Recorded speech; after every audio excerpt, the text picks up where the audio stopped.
I'm Martin Knowles, owner and photographer of Martin Knowles Photo Media. We do a lot of award-winning work. Here are some of the projects we photographed that made it into the finals and winners circle for the Ovation Awards last year.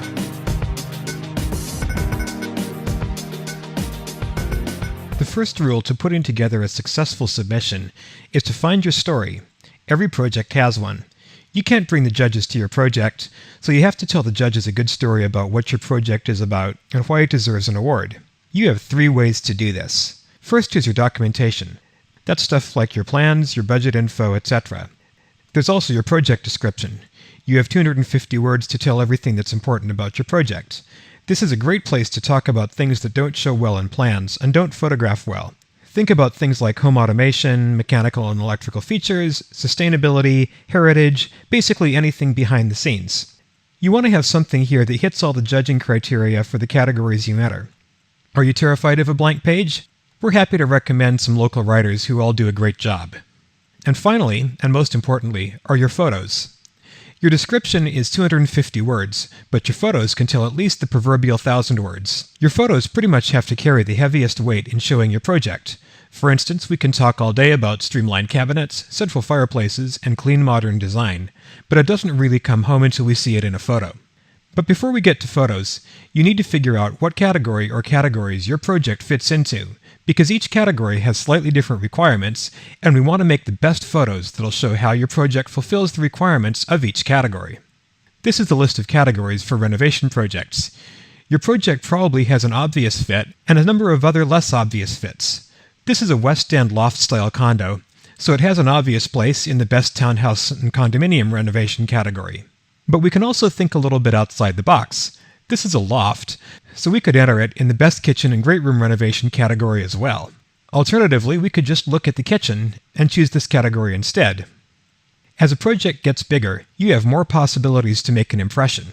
This massively renovated heritage house would easily fit in the best renovation 800K plus category. It would also fit in one of the best kitchen categories, best heritage, as it's over 100 years old, and best addition.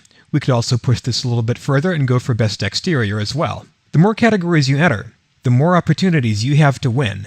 If you're going to the effort of doing one entry, doing additional categories is relatively straightforward. After all, your plans and budget are going to be nearly identical, and that leaves the write-up and the photos.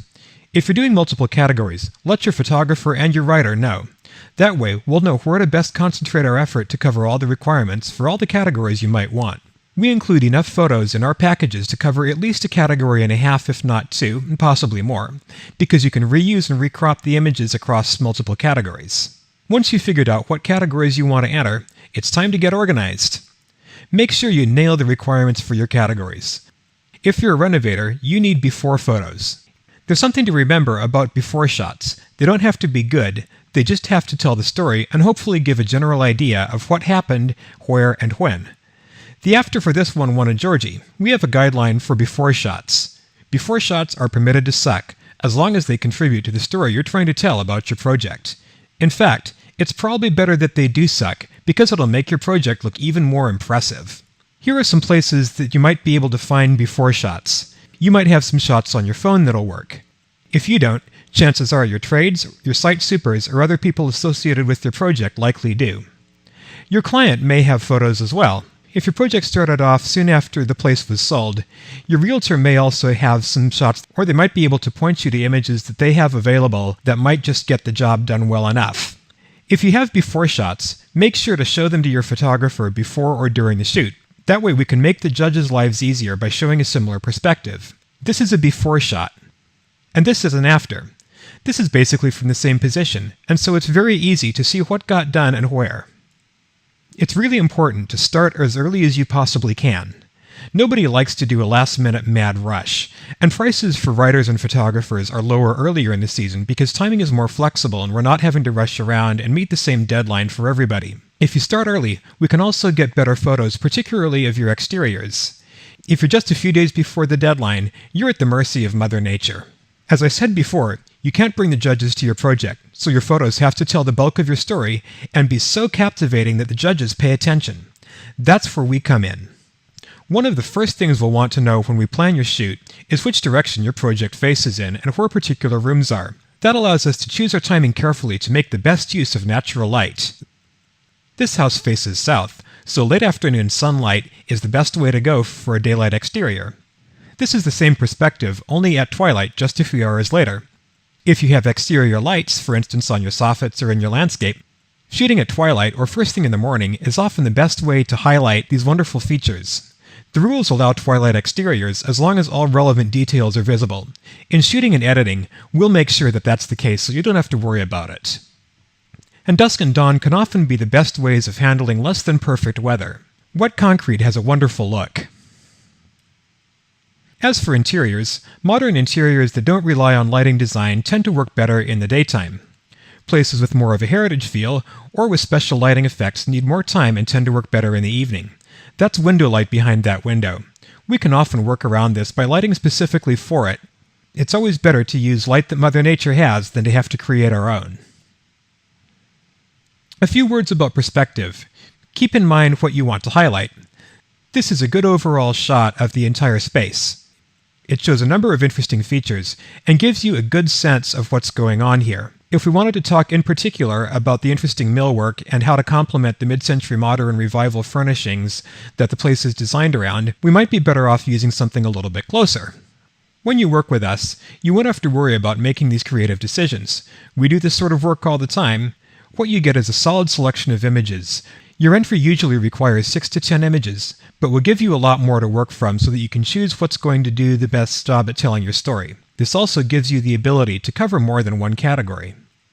There's one more requirement, and it's a bit of a doozy: image resolution. This is what the photography guidelines say about it. If this is all numbers and letters to you, let us translate a bit. That the pixel count is a little bit high if you've also submitted for the Georgie Awards. The Georgie Awards require images that are 1024 by 768 pixels. The Ovation Awards require a much higher resolution image that's suitable both for print and big screens. Incidentally, this means that your project will look better in the Ovation Awards than it will in the Georgies. So the Ovation standards will also give you a good 8x10 print for submitting in the SAM Awards. We promise you something that's way bigger that will cover all of these requirements and more. Now, we believe in under-promising and over-delivering.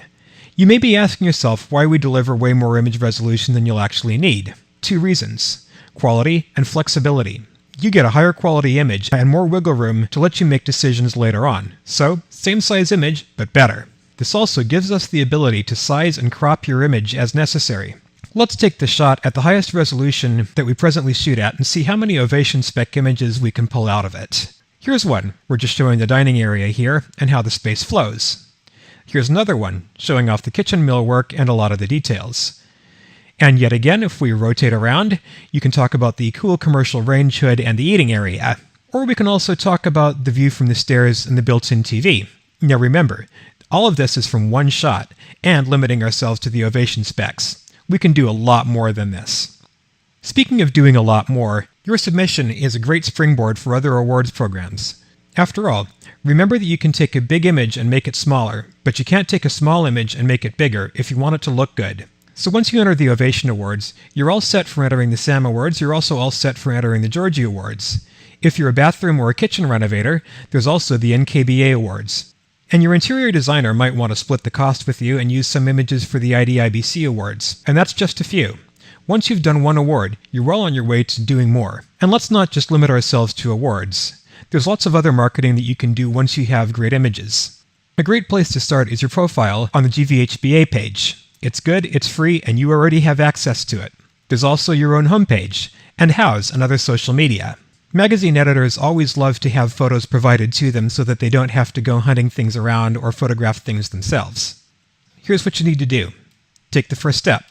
Call us.